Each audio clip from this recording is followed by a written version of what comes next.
Says, if they're your friends, let them in, not mine. Like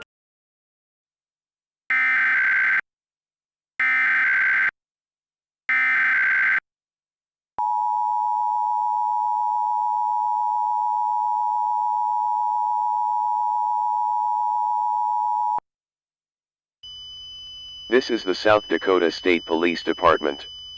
We are urging all South Dakota residents to take the following actions at this time. Please listen carefully. Close and lock all windows and outside doors. Cover up all windows.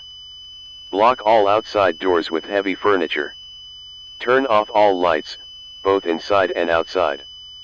Find a central place in your residence for you and your family to gather. If someone strays away from your gathering place, do not go and look for them.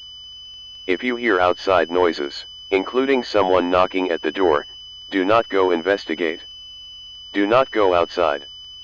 If you are in a vehicle, you are being asked to evacuate the state of South Dakota. Law enforcement will be assisting with evacuations. Nobody will be allowed entry or re-entry into South Dakota until an all clear is given.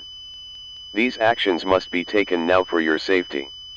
No other information can be provided at this time. An all clear message will be issued when the emergency is over.